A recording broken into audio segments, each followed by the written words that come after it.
Calculons la dérivée de la fonction cosinus, mais d'abord générique.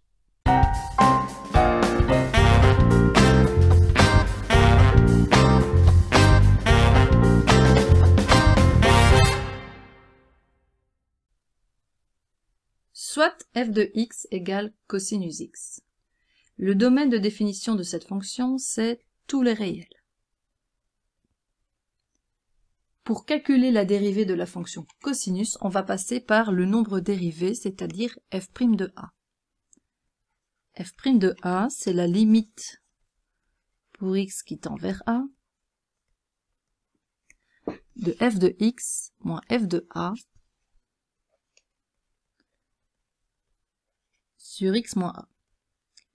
Comme la fonction f est égale à la fonction cosinus, on va pouvoir remplacer f de x par l'image de x, c'est-à-dire par cosinus x, et on remplace f de a par cosinus a. Et on obtient cette limite-ci. Ensuite, on va utiliser une formule de Simpson, celle du cosinus de p moins q,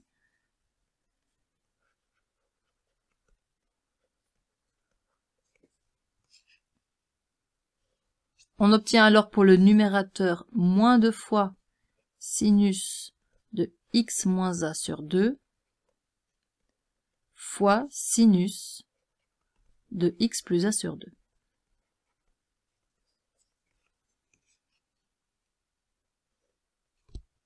Et on recopie le dénominateur x moins a.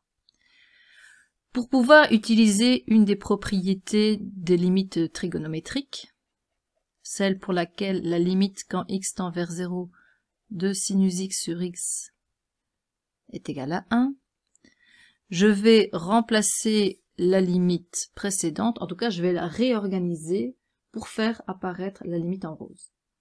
Alors déjà, je peux sortir le moins 2 du calcul de la limite. Je vais réécrire la fraction en gardant ici sinus de x moins a sur 2 sur x moins a. Et je recopie, il ne faut pas oublier, sinus de x plus a sur 2.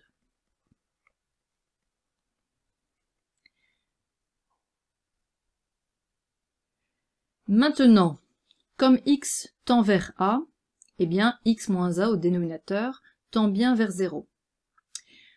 Au numérateur, j'ai le sinus de x moins a sur 2.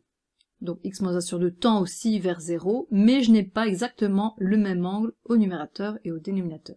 Alors ça peut s'arranger facilement, puisqu'en divisant ici par 2, et en compensant, en multipliant par 2, je retrouve bien la limite que je veux utiliser. Donc à l'étape suivante, on se rend compte déjà qu'on peut simplifier ce 2ci avec celui-là. Il reste donc moins la limite quand x tend vers a de sinus de x moins a sur 2 sur x moins a sur 2 fois la limite de l'autre partie, puisque la limite d'un produit est égale au produit des limites.